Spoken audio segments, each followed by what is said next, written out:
আসসালামু আলাইকুম সবাইকে। আপনারা এই ভিডিওটা পুরোটা দেখবেন, আপনাদের কাছে রিকোয়েস্ট, কারণ আপনাদের জন্য এই ভিডিওটা বানানো। তো গতকালকে আমাকে এক ভাই ফোন করে ইতালি থেকে।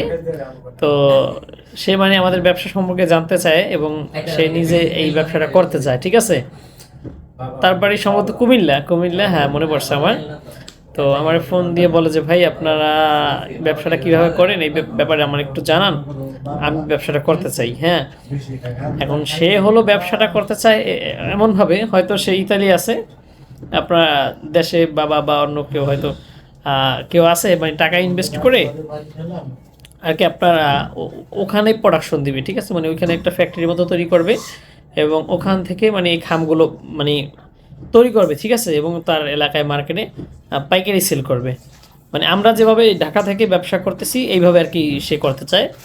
তখন আমার বলো যে ভাই কীভাবে করেন আমার একটু বলেন। কিন্তু ভাই একটু কঠিন, বুঝছেন, একটু কঠিন। কঠিন বলতে কি, মানে এইভাবে ব্যবসাটা করা কঠিন, একটু অভিজ্ঞতার দরকার আছে। এবং দ্বিতীয়ত কী ভাই, বর্তমানে এই লাইনে কারিগর শর্ট, কারিগর পাওয়া যায় না। তো আমি দেখতেছি তো ভাই অনেক জায়গায় ওরকম যদি পর্যাপ্ত কারিগর থাকতো আমি নিজেই একটা দোকান দিয়ে নিতাম। আমি কিন্তু ব্যবসা করি, ঠিক আছে, আলহামদুলিল্লাহ, কিন্তু নিজে আমি দোকান দিই নাই। আমি যেখান থেকে কাজ করতেছি এই দোকান থেকেই আমি মাল অর্ডার নিতেছি এবং এইখান থেকে আমি নিজেই বানাইতেছি এবং অন্য অন্য কারিগর দিয়েও বানাই, তারপর মজুরি হিসাবে তার আমি দিয়ে দিই, ঠিক আছে। আলহামদুলিল্লাহ আমি এখনও দোকান নিতেছি না, আর দোকান নিতে গেলে দেখা যায় এত কারিগর লাগে ভাই। দ্বিতীয়ত একটু বেশি পরিমাণে পার্টি লাগে আমার। একটা দোকান পরিচালনা করার জন্য 3-4 জন কারিগর খাম বানাইলে যে পরিমাণে সেল করতে হইবে ওই পরিমাণে পার্টি আমার এখনও নাই।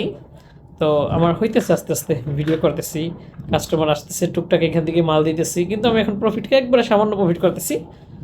নিজের দোকান থাকলে প্রফিট বেশি করতে পারতাম, ঠিক আছে। এখন 10 জন যেভাবে করে তাদের সাথে ওইভাবে মিলে আমার ব্যবসা করা লাগে।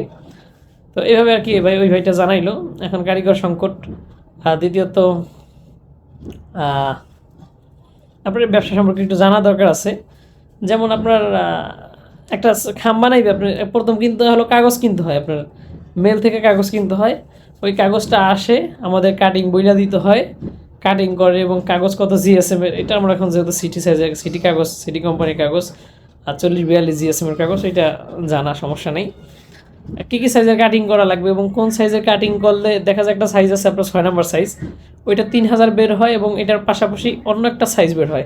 এটা যদি না জানা হয় এটা কিন্তু কাটিংওয়ালারা দিবে না, তারা রেখে দেয়, ঠিক আছে। এরকমের ব্যবসার ভিতরে ভাই অনেক হিডেন অনেক কিছু আছে। আমি টুকটাক কয়েক মাস করতেছি, আস্তে আস্তে অনেক কিছু জানতেছি আস্তে আস্তে, আলহামদুলিল্লাহ। আজকে একটা ব্যাপারে কথা হয়েছে টিস্যু খামের ব্যাপারে। তো ইনশাল্লাহ দেখি এটার ব্যাপারে টিস্যু খাম এখন থেকে অর্ডার নিব ইনশাল্লাহ। টিস্যু খাম সাপ্লাই দেবো, চেষ্টা করতেছি, কথাবার্তা বলতেছি। এরকম প্রত্যেকটা মানে একটা নিয়ে তো আপনার হইবে না, এবং আপনার প্রোডাকশন দিলে যে অত বেশি লাভ ভাই একেবারে খুব কম। 1000 খাম যদি আপনার মনে করেন একটা দোকানে বানানো হয়, ঠিক আছে, অনেক সময় ভাই আরও কিছু লুকাইতে ব্যাপার স্যাপার আছে লাভের। হ্যাঁ, আপনার লুকাইতে ব্যাপারকে আমি ক্লিয়ার করে দিই। এখানে যে আপনার আমরা যে খামগুলো বানাই 1000-এ 1000 পিস থাকে না, ঠিক আছে, 1000 পিস থাকে না, 100 খামে 90 পিস এবং 92 পিস দেওয়া থাকে। এবং আমরা যাদের কাছে বিক্রি করি তাদেরকে বইলেই দেই। হ্যাঁ, সবাই করে ভাই, করতে হয়, এবং যাদের কাছে আমরা বিক্রি করি তাদেরকে বইলা দেই এবং এই হিসাবেই আমরা দাম রাখি, ঠিক আছে।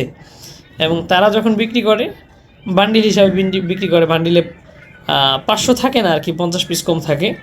তো ওরকমভাবে আর কি করে, ঠিক আছে, এবং সেরা বের হয় মিলাই ঝিলে আমাদের জন্য এভাবে সুবিধা। দেখা যায় এখানে কিছু মানে আমরা যে 10 পিস 100-তে থাকে বা 8 পিস থাকে অতগুলো কিন্তু নষ্ট হয় না, হয় কিছু হয় এবং এক্সট্রা আরও থাইকা যায়। একটা কারিগর যদি সারাদিন 10 থেকে 15 হাজার খাম বানায় ওইখানে 400-500 খাম থাইকা যায়, ঠিক আছে।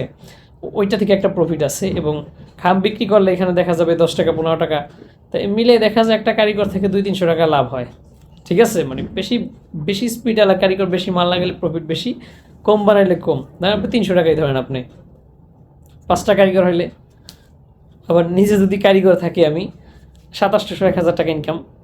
তাই এই নিজে কারিগর ছাড়া যদি কেউ একজন দোকান চালাইতে যায় ভাই, আপনি আপনি আপনি হিসাব করে দেখেন, আপনি যদি 300 করে হয় তা 3-4টা কারিগর 1000-1200 টাকার দোকান ভাড়া আছে, এবং এই 3-4টা কারিগর সে কই পাবে, বুঝছেন।